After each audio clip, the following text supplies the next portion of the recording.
My name is Ruth Calderon. I'm working here at the library as head of the cultural and educational programs, together with Dror Oberman that will present this morning with me. Anyway, we'll start with this morning. We have more to hear than is possible in such a short time, so I will not talk about it, just present it. We'll soon start with our main presenter, Sharon Liberman Mintz, the curator of Jewish art, the library of the Jewish Theological Seminary. And then the discussion will be, I hope everyone is with us, Allison Kupietzky, sorry, from the collection database manager at the Israel Museum, Dror Oberman, my colleague here, director of educational programs at the National Library, and Mr. George Blumenthal, the president of the Center of Online Judaic Studies, and he has a little surprise guest with him. And we have another speaker that we didn't plan from the beginning, Eyal Miller from Google. Is he here with us? He's going to appear. We'll double click and he'll appear. Okay. So I'm just asking all the presenters to please keep your time limit so we'll be able to speak. I found yesterday, and I appreciated, Caroline, where is she? What you said in the beginning, that most of the work is happening over lunch when we eat and drink and talk. So please, let's keep some time for the discussion afterwards. Enjoy, and please, Sharon. Thank you very much. This session is devoted to thinking about the choices we are making, or need to be making, in providing global access to Jewish material culture in the era of the internet. When I began working as curator of Jewish art at the library of the Jewish Theological Seminary some 26 years ago, the internet was mostly a gleam in the eyes of a handful of a few brilliant computer scientists. And my mandate as a curator was very clear. I was asked to produce an ambitious series of exhibitions that would allow anyone who could walk through our doors, scholars, students, library patrons, visitors, access to the treasures of the JTS library collection. These exhibitions were frequently accompanied by exhibition catalogs so that anyone who was not in visiting proximity to our library would have an adequate, albeit presumably much less compelling, secondary access to our rare books and manuscripts. At the end of the 20th century, physical exhibitions and catalogs were the most obvious solution to providing a form of global access to the rare materials at the JTS library. What you're looking at here in the first slide is an early exhibition, early in my tenure anyhow, that we did in 1990 on the history of Hebrew printing in Italy. And it was fantastic material. But if you missed the actual exhibition, you were out of luck. And here, just for those of you in the audience with a deep knowledge or a sort of overview of Hebrew printing, you can see the first edition of the Shulchan Aruch and Bragadini Mishnah Torah on blue paper from the 16th century. Fantastic things. We continued our mandate of presenting exhibitions as a means of promoting access to our collection. And we continued onwards. Here's an example of an exhibition that we mounted in 1995 from the JTS Library print collection. We have a vast and extensive print collection. JTS was founded in 1886. We collected early and often, and are one of the sort of the great repositories of Jewish culture. David S. went to clap. That would be they're right there in the Western Hemisphere. We continued our mandate, and at this point, however, the internet was already part of our world, and we began to offer a material online. And this is the actual exhibition. And what you're looking at here is a website that we created in conjunction with the exhibition. And what we did was we posted a very few of the exhibition images online. And to be quite honest, the early outreach efforts were really seen as more of a way of drawing people into the physical exhibition than as a means of offering global access. That was the theory right then. The internet was useful. How? To bring people into the institution.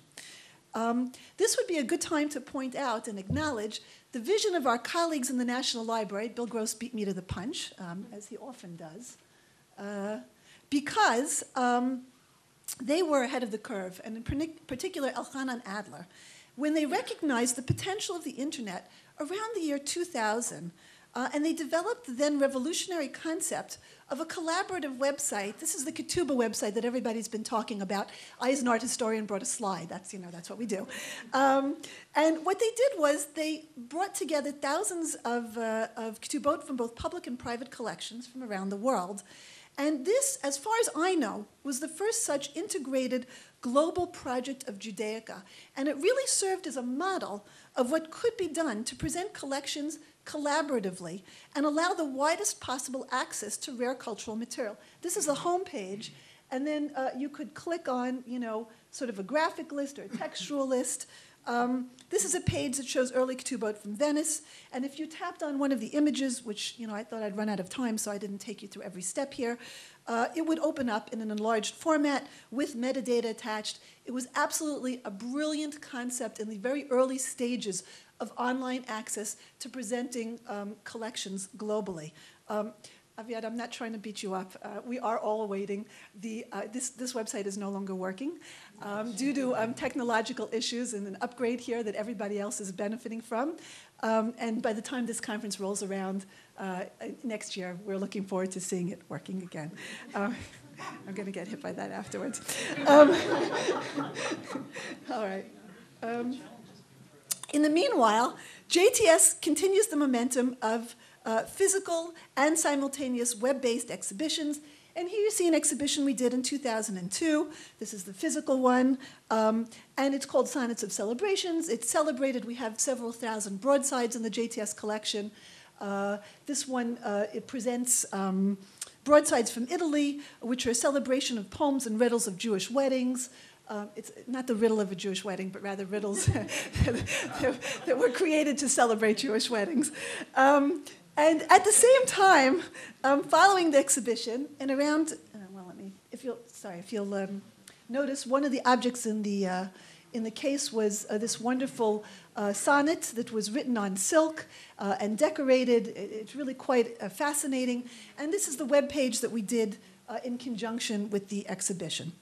But following the exhibition, in around 2006, a little bit after JTS acquired Digitool, we began to move our digital collections online.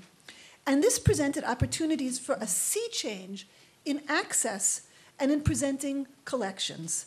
And this is the home page for our digital images online. And you'll look here and you'll see the section on Jewish weddings, where we present both our collection of Ketubot and also, among other collections, we present close to 300 wedding poems online. So we've gone from a physical exhibition of about 40 objects to a minimalist online presentation at that stage in 2002 of a few objects just to stimulate people walking in. And here we come to Digitool, where if you clicked on any one of these images, again, I didn't here, but one can, it would immediately blow up. You could see every jot and tittle. You could read things that you can't see with the naked eye necessarily, and the metadata is attached. And this is really just the tip of the iceberg of what's coming down the road. At the same time as Digitool came on board, we also produced the JTS Library Special Treasures website, also around 2006. And this website was funded by George Blumenthal, who's going to speak to us later. He was an early adapter of the philosophy of the importance of access for all, with using the internet as a means to make this happen. The website was designed and the materials photographed by the incomparable Ardon Bar Chama, who has been at the forefront of photography and presenting rare Judaica online. And here we see really what was an early effort, I think, maybe one of his first. And 4 JTS manuscripts are here. This is our webpage. It's still up. If you clicked on one of them, you would begin to have full access to our rare material. And this is the opening page of the Prado Haggadah, a wonderfully illuminated medieval Spanish Haggadah. It's illuminated in stages, so we can actually see how the work was created. So that makes it very interesting to be able to look through every page. And in fact, on this website, it's one of the early turn-the-pages model. Excuse me? Okay. Now everyone is clamoring for full access. We all want full pages, detailed close-ups, And the question on curators' lips, on my lips certainly, and on all my colleagues, is no longer should we do it, but how can we do it? Technically, financially, personnel-wise, and none of these questions have simple answers. As a curator and art historian, I firmly maintain that nothing can triumph over the power of physical exhibitions, which allow one to interact with actual objects, manuscripts, books, paintings, textiles, you name it, all forms of material culture. And as such, I believe that physical exhibitions of rare cultural material can and will continue in full force. In fact, just as for those of you who are considering coming to America, this fall, there are no less than 3 upcoming exhibitions of Hebrew illuminated manuscripts and rare books. There's the celebrated Bodleian Library collection coming to the Jewish Museum. Michelle Chesner is mounting an exhibition of the treasures of the Judaic at Columbia Library. The Library of Congress will be mounting their treasures. It's going to be a feast of physical exhibitions. And yet, in addition to the physical exhibitions, now that we have the added digital ability, we must also embrace the responsibility to do more and show more. And the genie is really out of the bottle, and there's no going back. Whereas physical exhibitions have limitations, for example, unless a manuscript is disbound, you can generally only show 1 physical page at a time. And I know we jump through hoops in our library with regards to rare and fragile items and all the kinds of conservational concerns about what can they be shown and how they can be shown, and if we really have to show them only this much open. Those of you who deal with exhibitions will know of what I'm talking. Virtual exhibitions have no such restrictions. The opportunities are endless. I've been privileged to work on 2 such groundbreaking online exhibitions with my colleagues Emil Shriver and Ardon Bar Chama. Both websites began as physical exhibitions. When we realized how much interest the physical exhibitions were generating, we wanted to make them available to a larger global audience, ones who couldn't actually travel to the physical side of the exhibition, even though we brought it around to 4 different countries, but that being as it was. We were compelled to take the next step and move the material online to a virtual exhibition. The exhibition, called A Journey Through Jewish Worlds, showcased rare material from the Berginski collection, and this website was developed as a companion to the physical exhibition. We were able to bring together a historically and artistically important selection of illuminated Hebrew manuscripts, rare printed books, an amazing selection of Megillot, probably the most that have been seen at one time together in a long while, and as well Ktubot. And what you're looking at here is the page which shows you kind of an overview thumbnail of the various Megillot in the collection. And when you click on any one of these, the Megillah will pop up. And what I thought was most exciting was the manner in which the new technology allowed us to present material in ways that was never before seen by the public.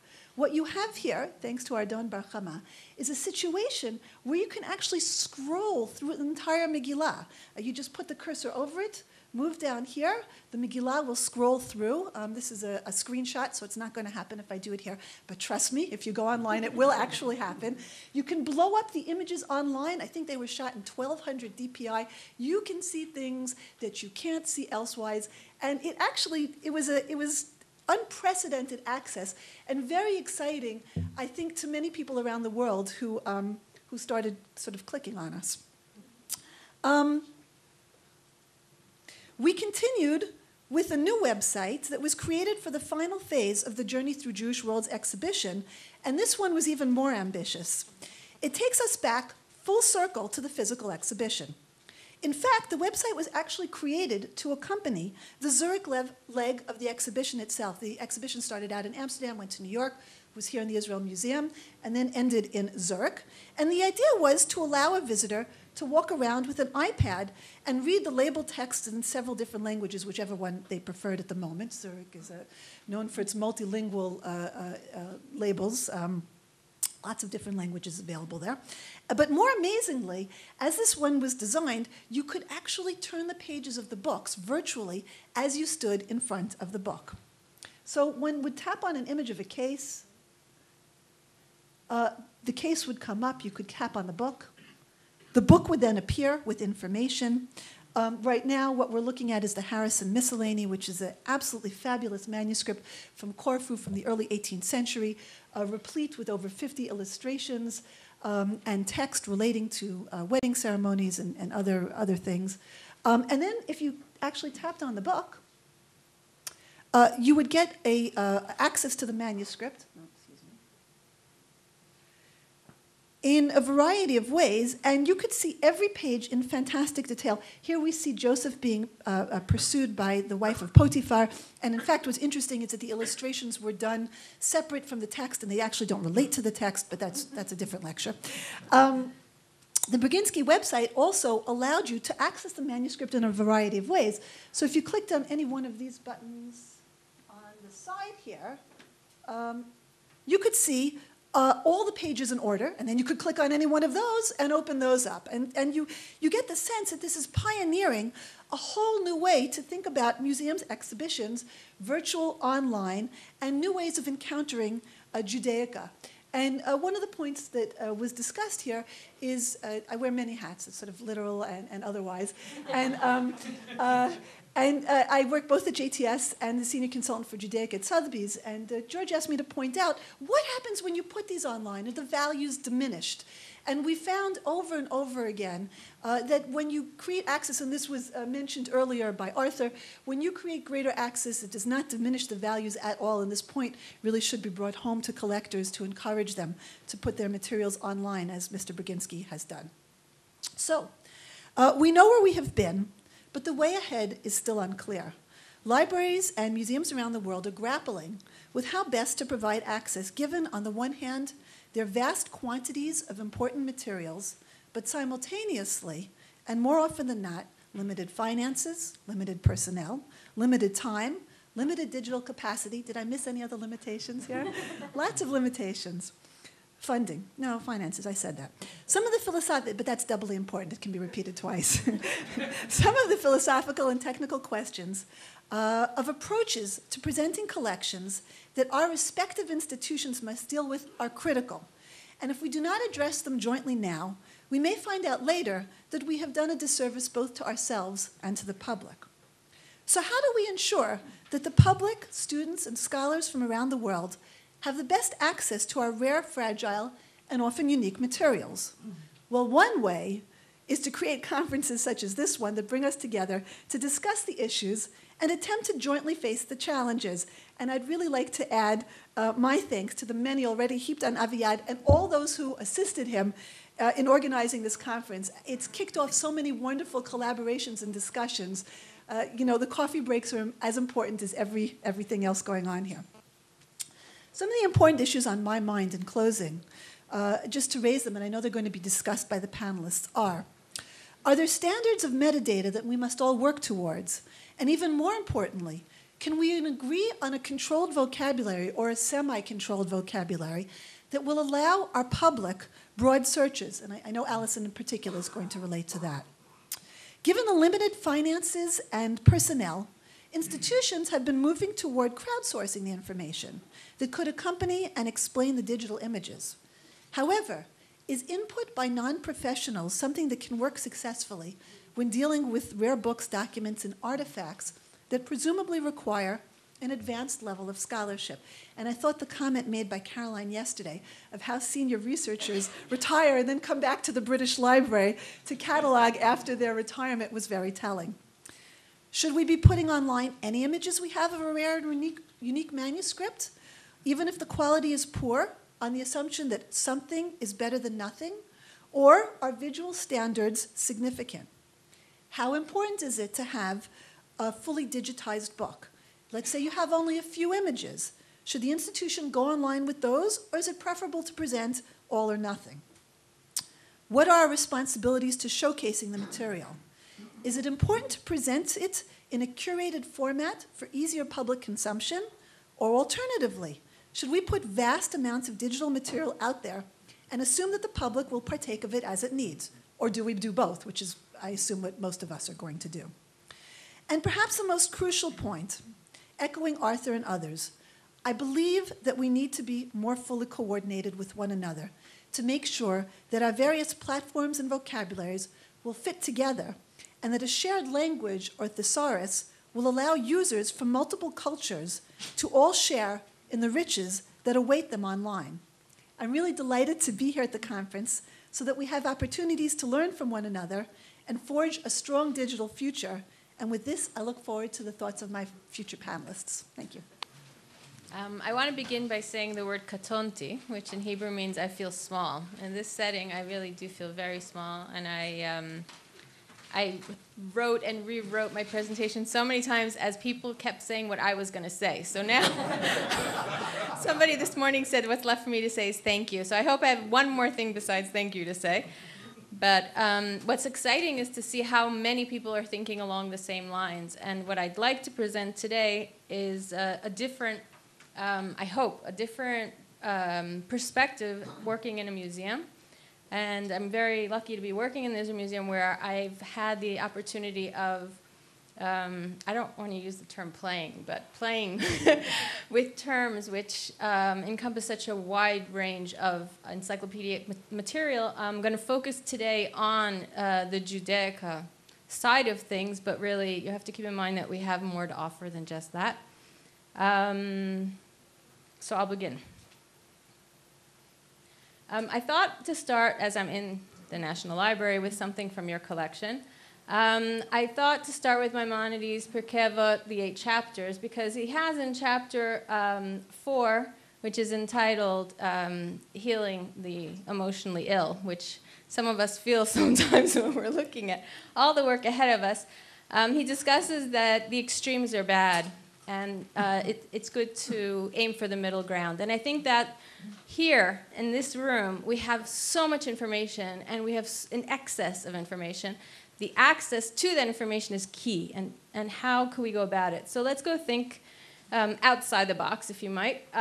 We in the museum have in our collection the Mishneh Torah. We have it on our website. The National Library has on their website an object. What's the connection between us? Well, it's the term Maimonides in this case, which is a concept or a term. Concepts is really the tool. We've been aiming towards this the whole time, I think, but that's the tool to finding within this huge forest of information the wisdom.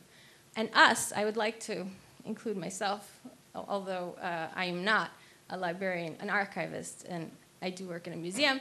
I'd like to bring to this room the concept of a digital curator. I think we are digital curators, which is a new concept. We are curating information, and that is something we all need to continue to keep in mind while we're working with such quantities of information that are out there. In the past, the curatorial side of it was what books came into the library. There are many, many books outside the library. Once they're inside the library, now they have a different status. Well, the same thing is going on with information. We have to curate this information. So if we think about a timeline of, I called it the middle ground, how people have tried to look at where are we going to find information, how are we going to find within this huge sea of data information, well, there's different trials and errors, and some of them are more successful, some are less. If you search for Maimonides, because I'm going to take him as my poster child today, in Wikipedia. So, well, you get one page, and you get over 2,000 links on that page. Okay, so if you do the same, whoops, sorry, this gets a bit disifying, I apologize. With Delicious, with Flickr, with YouTube, he's got a YouTube page. You get lots of information, but what I think is missing is the curatorial side of it, meaning what knowledge, what wisdom can I garner from it? And that's where I think Europeana is different. Europeana, again, the museum is very lucky to be part of this project, although we are not European, and they often make that clear to us in different ways. We are in Europeana, and one of the funny things, this is behind the scenes inside, if you go to the website and you check what languages our collection is in, well, we're considered multilingual, and what our country name is, we're called Europe. So if you go to Europeana and you see something from Europe, that's us. So what's interesting about this project is that you have, every one of us has our own database, our own personal holdings marked together in some kind of a catalog, but we've bubbled it up to the lowest common denominator on certain levels, but it's made us able to find each other, and that's exciting. So where you can put Maimonides here, you start to get real information. Well, it depends what you were looking for. If you were looking for Maimonides School in Boston, you don't find it here. That's what comes up in Flickr a lot. But if you look for Maimonides, you wanted to know something that he's published, something about where the holdings are, some book to find what library it's in, well, then you've come to the right site. There are 2,200 institutions, over 22 million objects right now cataloged. What was very interesting to me is thinking about terms and how they can help us find information, even in Europeana. Europeana right now does not have a very sophisticated search mechanism, and this is where Judaic Europeana came forward. We were very lucky to be granted permission, Rachel Heuberger's in the room, to test an idea which was granting multilingual access to terms. Well, this isn't a new idea. The VIAF site, which exists for you in the library world, started to do this for authors. And again, Maimonides, my poster child, I typed him in, and it comes out that he has a very long line of timeline of publications. He's been publishing for 1,000 years. That's pretty impressive. The earliest collections that were noted in this joint librarian website was from 1100s, and there are 3 publications from the 1100s. Okay, so what does that leave for us to do? I would like to bring a challenge to this room. I'd like us together to work to formulate a multilingual concept tree or terms, or however you want to say it. And I want to say that it's possible to do because we've just done a prototype and it works. Not this morning, but it does work. Don't check it now. Okay, so what did we do? So we built a concept tree based on, altogether, there are 30,000 scosified Israel Museum terms, which are bilingual, English and Hebrew, which were shared with Judaica Europeana within the form of the national application of the museum's terms within the Ministry of Culture's project. Okay, that's a mouthful, but it was a lot of people involved. And what we are able to do is, I think some of you were here on Tuesday, not Tuesday, I'm so mixed up, Sunday, when it was presented, where you are able to go into a blank page. You don't know anything about Jewish objects or the Jewish culture. You have a tree of terms. You have Shabbat, Rosh Hashanah, Yom Kippur. The tree opens up, and then you can see which items are associated with that holiday. The idea of this came from the fact that Europeana is only in English and 27 other languages, but not Hebrew. And it was very important to me as somebody coming from Israel to allow access to this wonderful, rich collection to students who only speak Hebrew.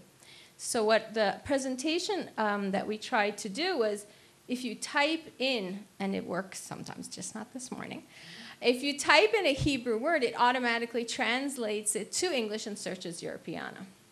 So for example, if you would type in the word Sefer Torah in Hebrew, the associated terms come up, and all the objects in Europeana which are associated to those terms also come up. So it could come from a Jewish museum in Greece, or it could come from our museum, or it could come from other institutions.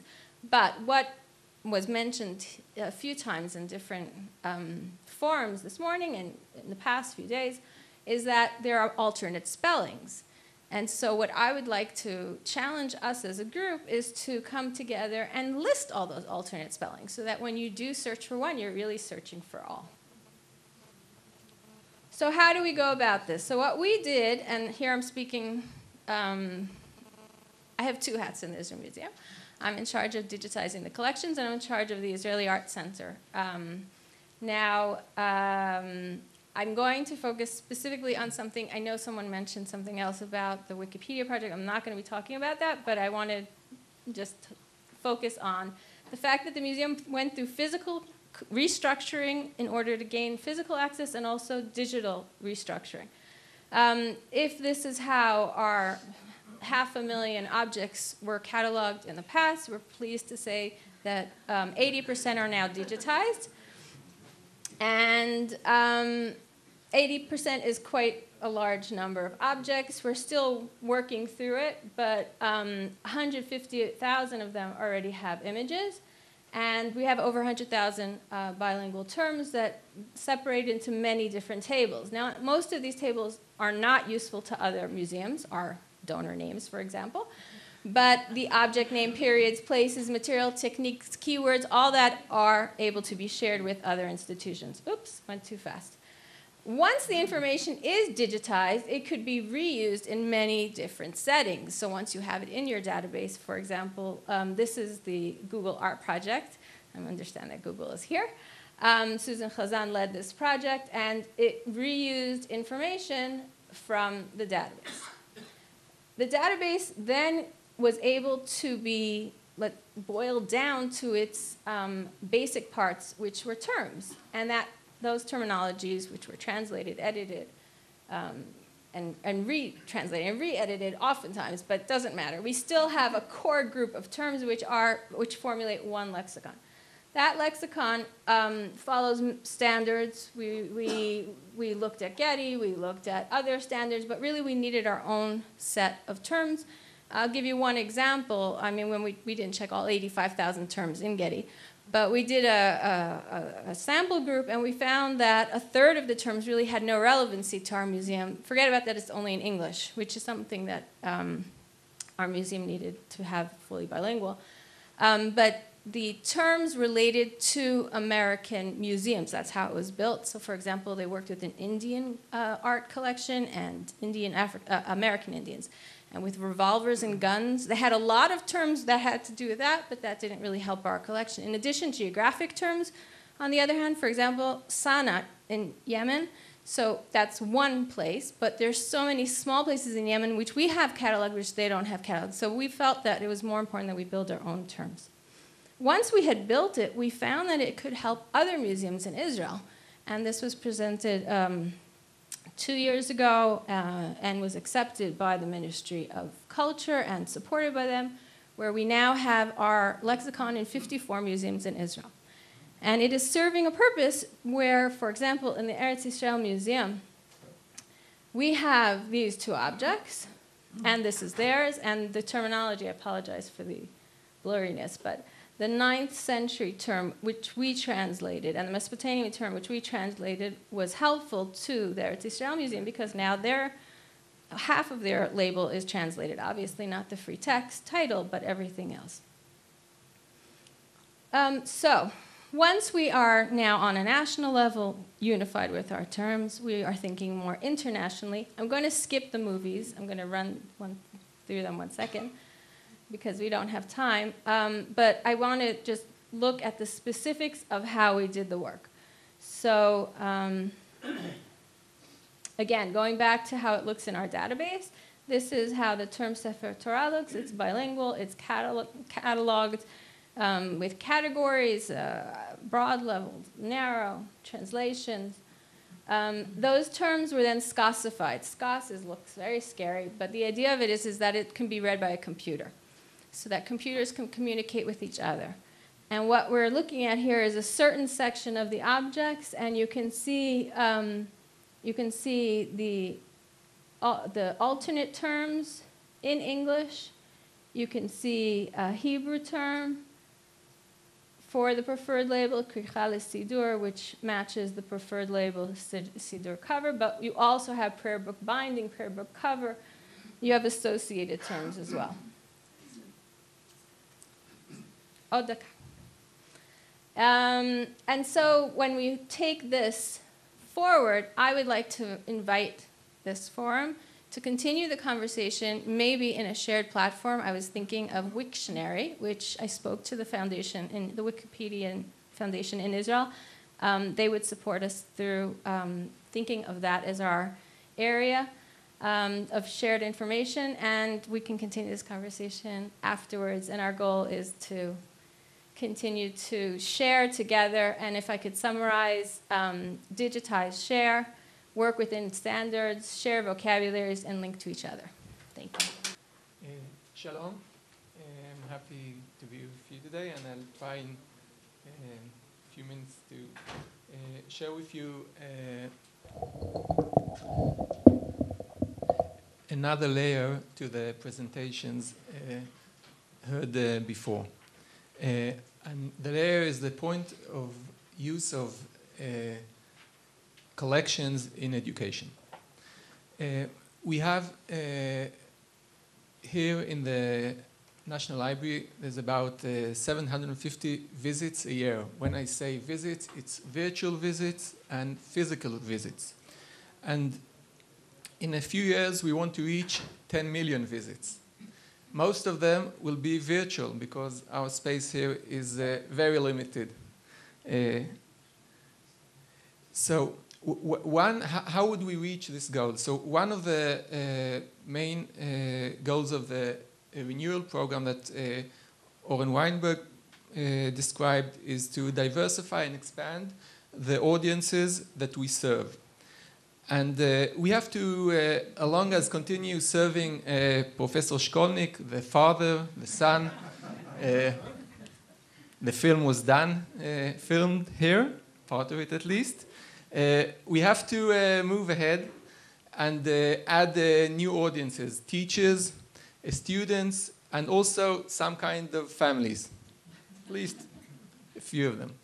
So how would we do that? We're really in our first stages. So we set a mission statement saying that we will, based on our collections, which are very varied collections, as you know, we want to create learning experiences. We use the term experiences because we're in a generation that young people are looking for experiences.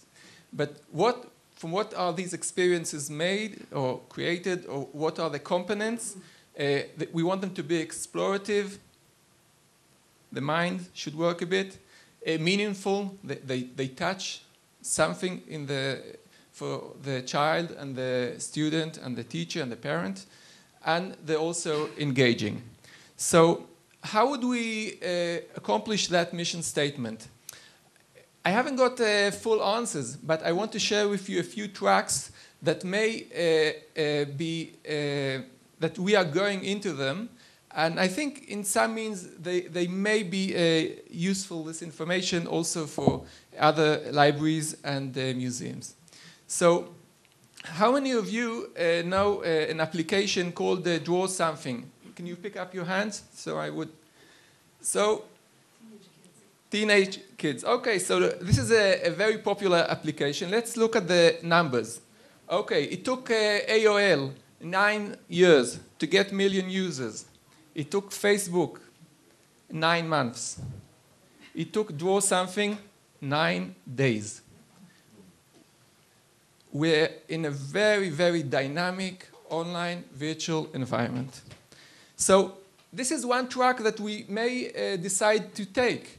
See how we can work in the environments of apps, and I'll describe later what are the advantages, what are the challenges. Let's take a different track. I don't know anyone who knows, but in the National Archive in the United States, there's a project called Docs Teach. They collected a set of docs for education and created, I think, a very well done set of tools. So let's see, for instance, I hope the internet works today. Let's look at this activity that they created, or we created with their tools.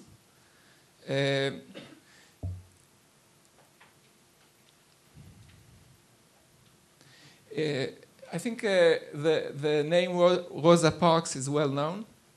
I'm still young, but I think most of you do know better than me. So, in any case, what did they do?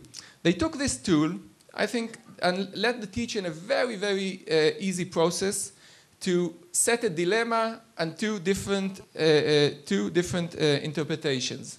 Then you choose several primary sources. Like this is the setting of the bus where she was sitting and was given to court. And then the teacher can ask the students, okay, to which interpretation should I place it? Was she right when she did what she did? As I said.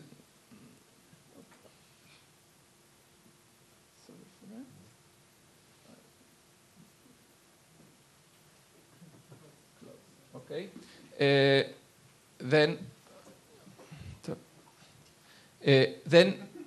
it would move the interpretation, say, okay, there's more strength in one direction.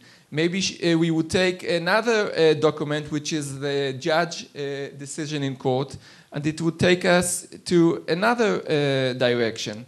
So in that way, I think the track that we are taking here, that we are setting a set of tools that teachers can teach a subject with primary sources, different primary sources, and interact with the class and move from a more frontal way of teaching to something which is a bit more interactive inside the class. So this is another track. Let's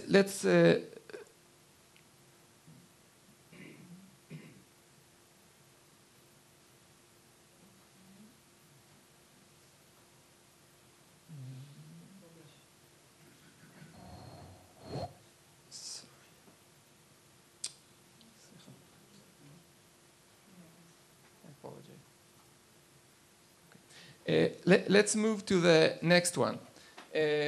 Another track that we can take is once we have all the collections online, is to go to a direction of research projects. I want to show you a 1-minute movie that describes one teacher and what he is doing with primary sources.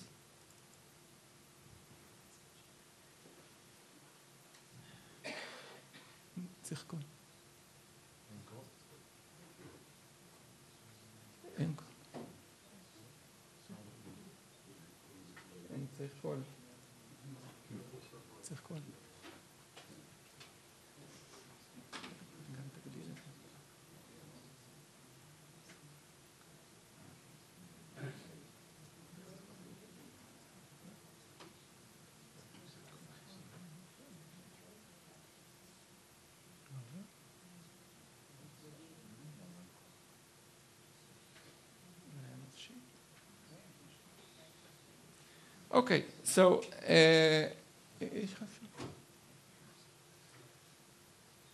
technology. Okay, so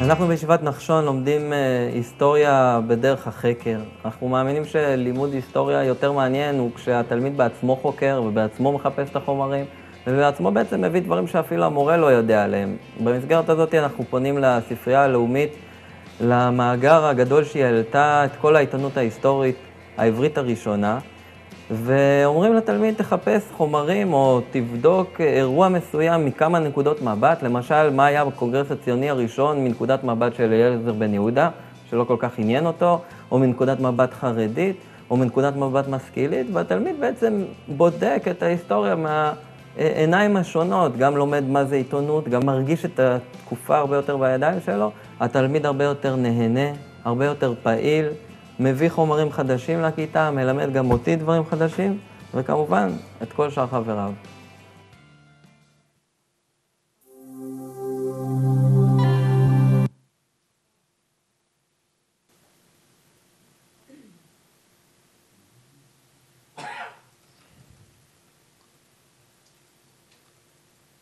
Okay, so let's try and I tried to describe 3 tracks that one can take with educational work based on collections. The first track is taking research project. In order to do that, there's nothing really special that you need to do in your general collection that is viewed online. You need a good discovery tool, but most of the efforts are going into teacher training. In order to reach a point like Ro'i, this teacher, it demands a lot of training. This is a track that someone can take. The benefit, I think, in this track is that students, aside knowing about the subject, they gain a lot of skills through the process, how to find, how to organize, how to evaluate, how to present. Second track is tools, to set tools for teachers to develop interactive learning activities. Here, we have to focus, first of all, on an easy process that mass numbers of teachers can use. We work here not with all the collection we have. We need to put a selected number of objects or primary sources for use. So when this activity about Rosa Parks is developed by the teacher himself, we won't send them to 10,000 objects related, 5,000 articles. We'll collect about 30 till 50 to make life easy. And I think from the student side, the good point of this is that changing from a frontal way of teaching to more interactive way of teaching, the student in a short, let's say 2 45 minutes lesson can have a very interesting lesson, meet primary sources, use our collections. Last, apps.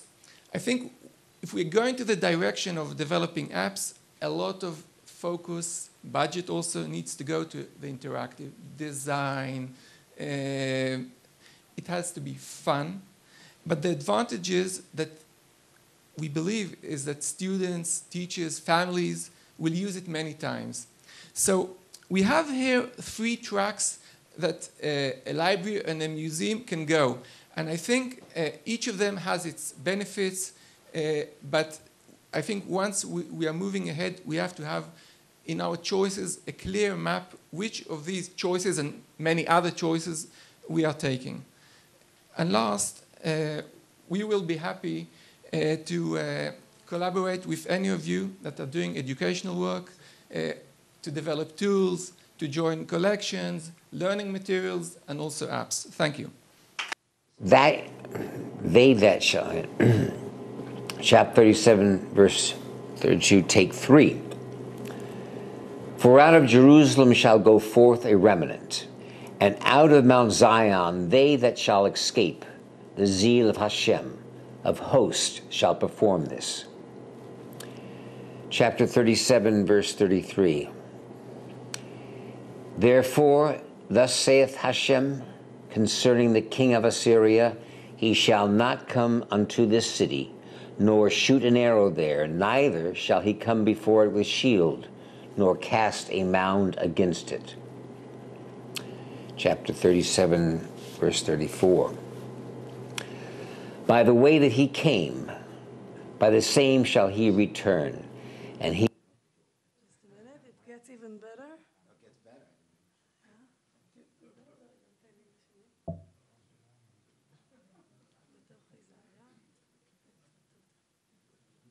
The Spirit of the Lord God is upon me, because the Lord has anointed me. He has sent me to bring good news to the oppressed, to bind up the brokenhearted, to proclaim liberty to the captives and release to the prisoners, to proclaim the year of the Lord's favor and the day of vengeance of our God, to comfort all who mourn, to provide for those who mourn in Zion, to give them a garland instead of ashes. So I have 10 minutes. I'm going to cede 6 of my 10 minutes to Google, who's going to discuss the future of collaboration and unification of information from your libraries. So I had the great fortune 10 years ago of meeting two people in December of 2002. One was Shlomo Musayev, who is a very well-known collector of archaeology as it relates to the Bible, and Ardon Barhama, because I had met Shlomo. I walked into his apartment in London, and I was amazed. Everything was about archaeology, and there was a case with 10 little bottles with menorahs on them. 40, here's 40. You know, I have 2 little small ones, you know.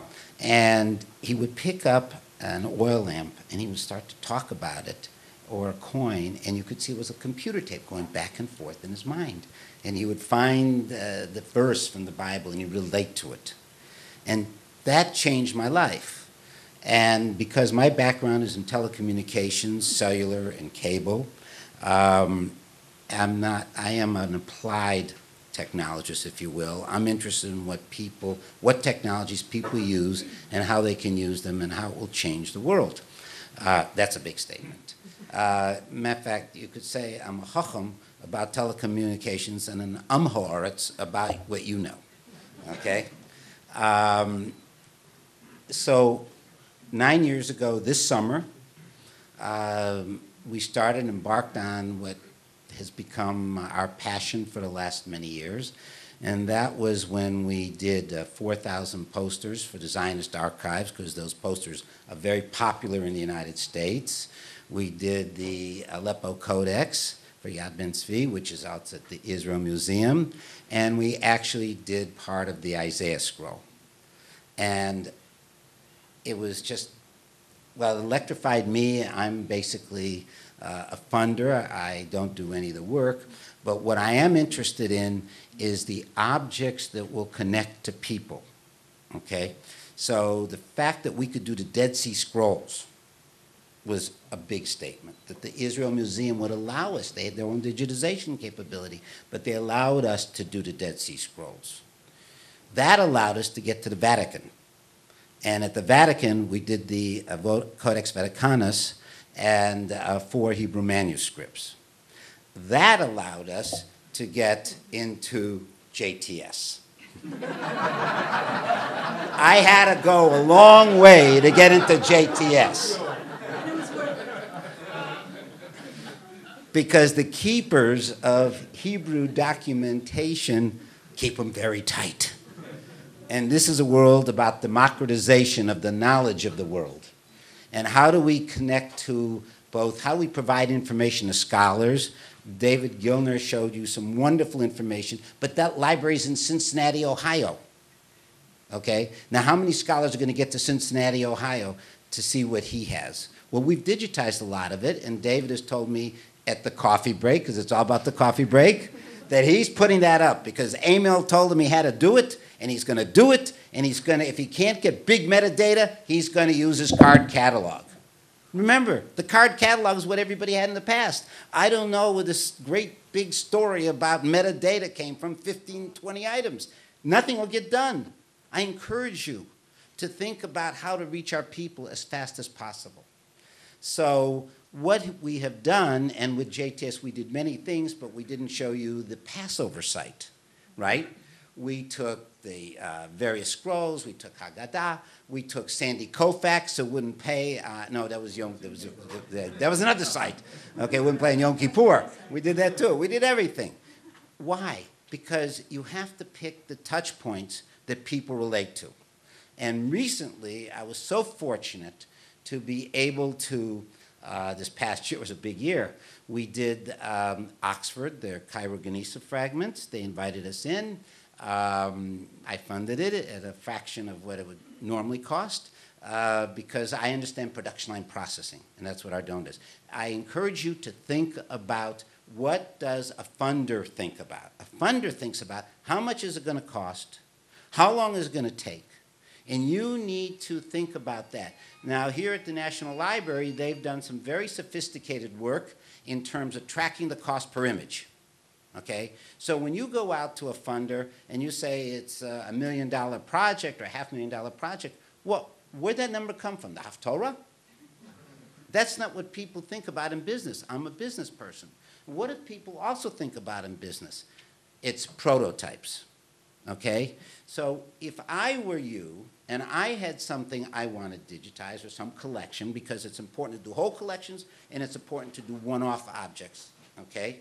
I would think about doing a little prototype. In other words, taking some images of some of the most important things or the collection you want to digitize and put them up on the web and let funders come in to see it. That's the new world. When I speak to someone in business today about whatever I'm doing in business, before the conversation starts, at the moment, they're opening the website of my company and reading about it. So you need to think in those terms also. Now, I will say this, that when I started this effort, which is my passion, as you can see,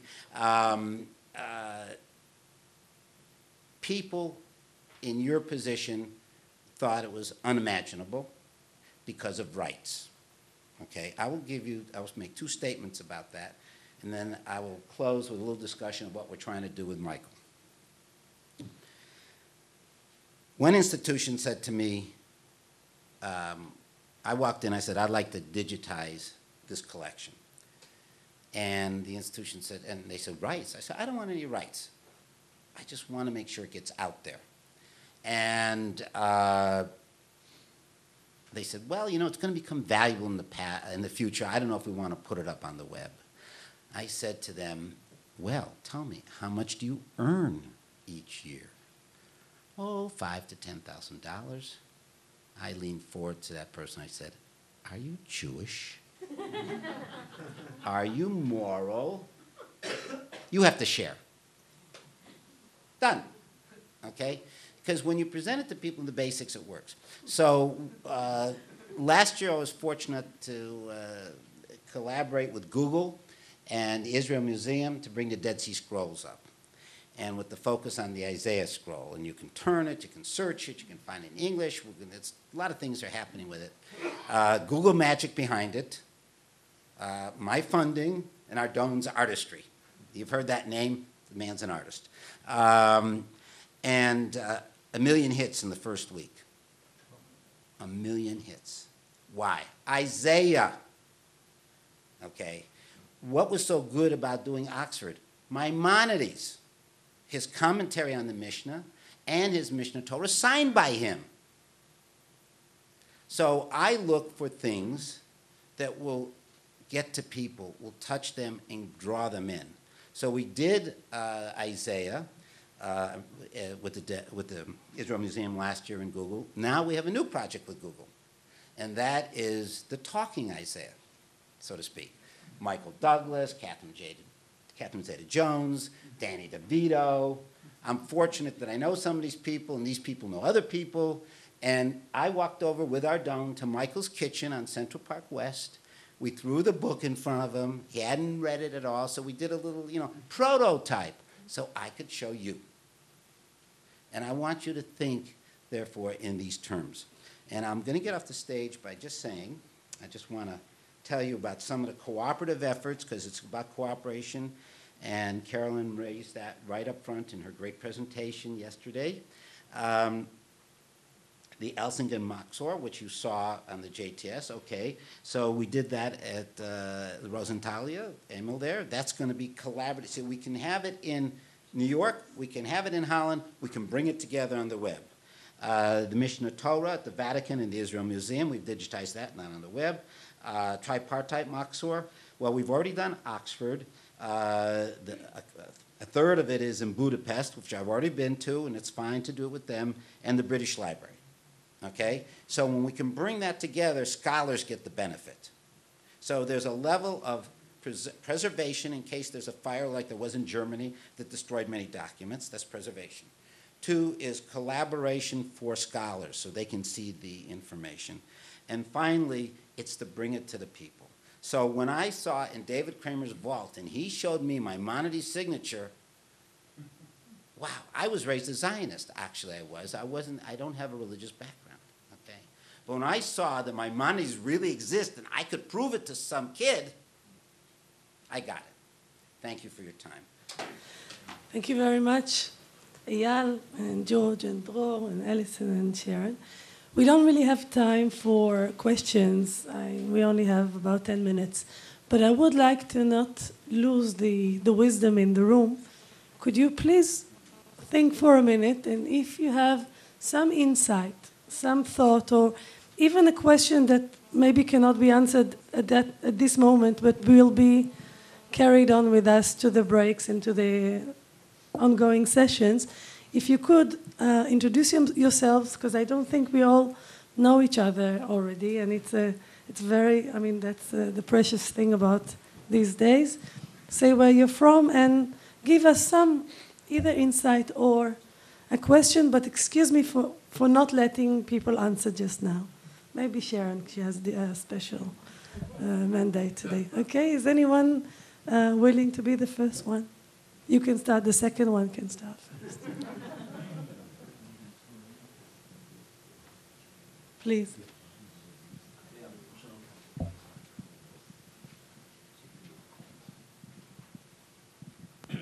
I'm Jean-Claude Kupietzky from the Alliance Israélite Universelle Library in Paris. The question will be simple, maybe provocative. What about items that don't bring million visitors? Thank you very much. Remember the names so you can go and answer over coffee. Please. It's just technical based on what you just said. Is there a way that we can What's your get name? Michelle Chesner, Columbia University? Thank you. Is there a way that we can get contact information for all the that people could here? be I think somehow that would dealt be with. really wonderful. Of course, of course. But there's nothing like seeing the face Okay. and knowing the name. Yeah, So thank you. because there are so many people that I want to contact now. And give the microphone to whoever. Frank Mecklenburg, Leo Baeck Institute, New York. I think the most important part is that all these objects, the digital objects, we have to give them URLs so that Google can actually find them. Because if they are buried in digital, nobody can find the stuff except that you go through this in painstaking ways, you know. Thank you. Francesco Spagnolo, the Magnus Collection, UC Berkeley. My question marks are about user participations and narratives. A lot of these projects, which are fabulous, construct one-way narratives. Yet, and we know from the Google experience and so on, we talk a lot about user participation, but users are not really able to manipulate these narratives. So institutions seem to control the direction of the flow of thoughts, and so how can that change and be thwarted? Thank you. Thank you. Chaim Gertner, Yad Vashem. First remark, as I mentioned yesterday, you're absolutely correct. Giving a URL to each one of the items is the most critical decision that all of us has to take. And it's not an easy decision, but I think it's the most clever one to take. Another reflection maybe is that what was interesting for me during this session is that we spoke actually about two sets of things, of projects. One is to upload everything as it is, as a whole, and the other one was to pack it. There was educational packages, there were packages like you mentioned, to take the original exhibition and to pack it in another way. And the play between them is not only a prototype question, but the question, prototype of what? Of an exhibition or to present everything? Both of them has to be discussed, not only one of them. Thank you. I would ask the presenters to come up back on your seats. We'll have seconds to answer. But if there are any more insights, thoughts, questions, names. I would just like to say one thing, because I... Just a minute, George, I'm sorry. First, yeah, I know I'm the audience, but I'm running to the airport. I came for this discussion. The one thing I wanted to say was that the issue about rights. And in the United States, to my knowledge, there's been only one or two rights issues. And what my counsel has told me, and it makes eminent sense, this is the businessman's counsel, that you put it up, if someone complains, you take it down. That's the businessman's approach, okay? Thank you.